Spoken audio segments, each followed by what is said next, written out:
Welcome to the Lost Classics. Next up is Herschel Gordon Lewis' Godfather of Gore. It's a documentary on the director of the Blood Feast movies. I'm not sure what other films he's made. I actually own Blood Feast too. I think I got it free with a magazine a while back. It's it's so bad. It's well, we'll see. I think it's pretty bad. A friend of mine saw it. It's about like a cannibal caterer who makes blood sacrifices of young women who end up fondling each other anyway. Makes blood sacrifices for like an Egyptian goddess. So yeah, it all goes back to Anubis, I guess. Yeah, I've heard really good things about this documentary, so I'm looking forward to it anyway. I think one of the nicest touches about this Horrorthon is they're actually going to be showing Ed Wood and his best bad movie, Plan 9 from Outer Space. If you've never heard anything about Ed Wood, I'm sure you must have heard at least in some conversation about a film called Plan 9 from Outer Space. It's supposed to be the worst film ever. I know I feel The Room is the worst film ever, but it's up there. It's so badly made. Ed Wood itself is a great film. It was made by Tim Burton. It's one of Tim Burton's best films. It's about the schlock master himself, Ed Wood. Johnny Depp is brilliant in this as always. But I mean, apart from that, there's some really good actors in it. I mean, Martin Landau is fantastic. I think he was even nominated for an Oscar, so there you go. I think that's a first, actually, an Oscar-nominated film shown at Horrorthon. But he's so emotionally affecting as Bela Lugosi, especially for those of you who don't know. Bela Lugosi was one of the great actors of the Universal horror boom of the 30s. He played Dracula, of course. He ended up playing the Frankenstein monster in I think it was Frankenstein Meets the Wolfman, and played Igor as well. And he ended up being in a lot of the Edgar Allan Poe films as well. But he had an addiction to morphine, and that's kind of covered in the film. But it's not a major downer of a film or anything. It's actually very good, and they're going to be showing Plan 9 from Outer Space too. Another great thing actually about Ed Wood is that one of my favourite old school wrestlers, George the Animal Steele's in it, so it's a chance to see George the Animal Steele actually speak for one, even though he's playing a Swedish wrestler who doesn't really talk. But he doesn't have his green tongue in this. He definitely needs to shave his back though. That's the animal. And I don't know, with Plan 9 from Outer Space, I'm just hoping that they actually say what Plans 1 to 8 are. So repeat after me.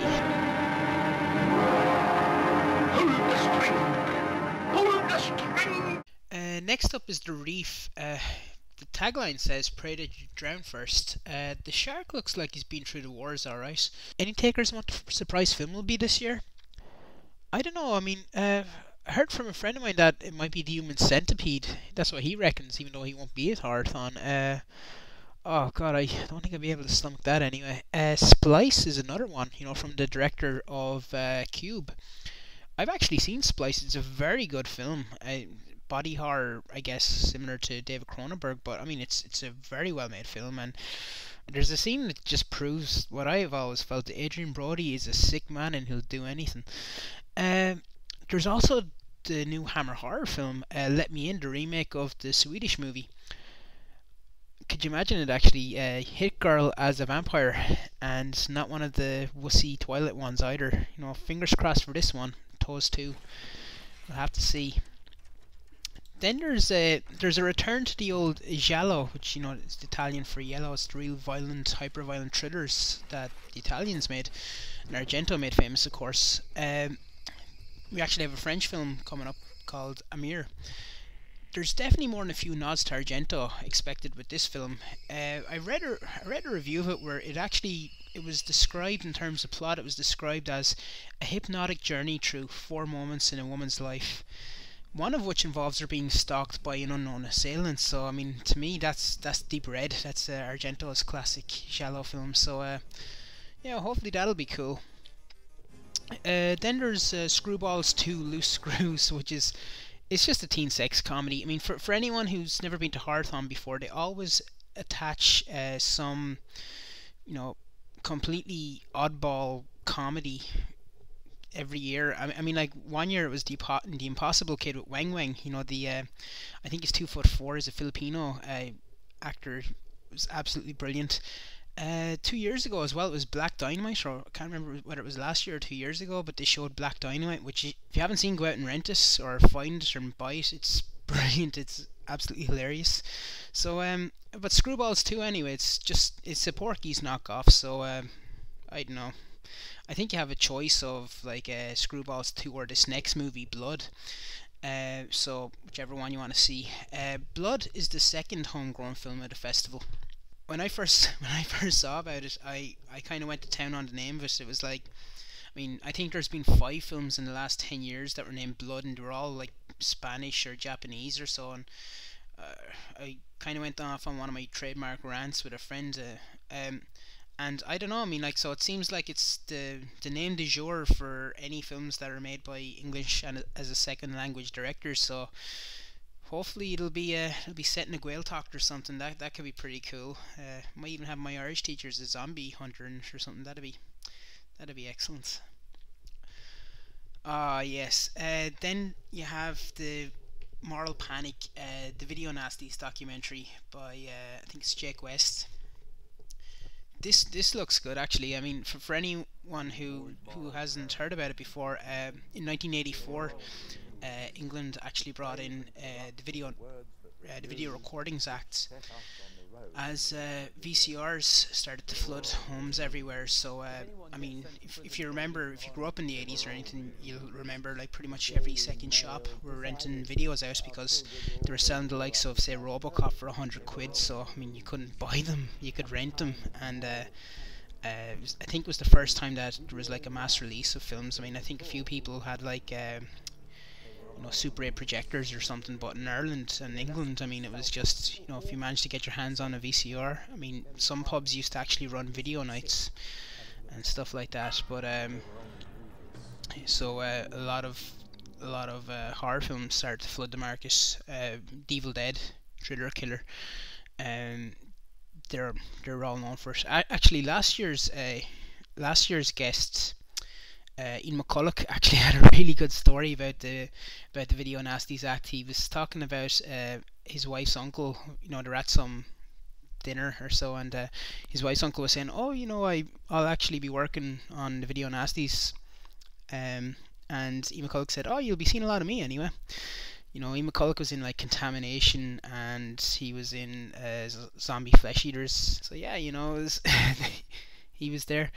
Then, of course, there's Killer Clowns from Outer Space, and I mean, there should be a lot of interest in this. This is a really, this is a really enjoyable film. It's just a real oddball film. It's by the Chiodo brothers. They were the effects creators of the Critters movies, and if you've ever seen any of the films in the Critters series, you'll know what to expect.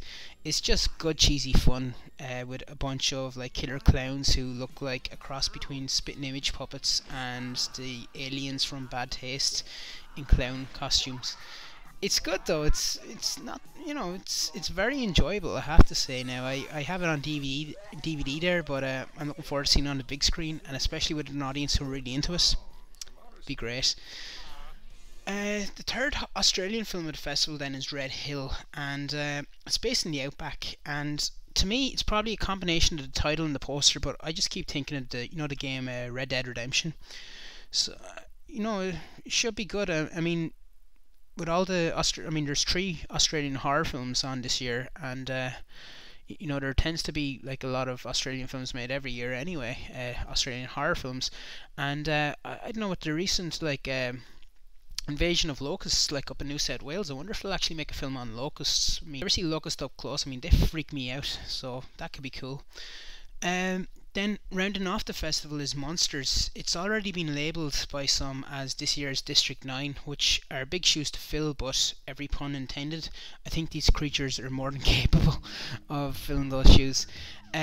I just hope, again, fingers crossed, that the designs aren't just a whole bunch of tentacles, so that should be cool. Well, that's Horrorthon anyway. I mean, it's organised by Ed King and Lorcan Kelly. I mean, the Lost Classics, we have nothing to do with it. I've just been going to it since I was in college, and it's a really enjoyable festival. There's a lovely crowd there. You get lots of free sweets, which are nice and pretty bad for me anyway. It's definitely worth checking out. If you're in passing, and there's one film to see over the festival, I'd say Night of the Hunter, and also Killer Clowns from Outer Space if you can see it. But I mean, the opening and closing films are amazing, and the quality throughout looks great. So hopefully it'll be good anyway. See you there. Thanks.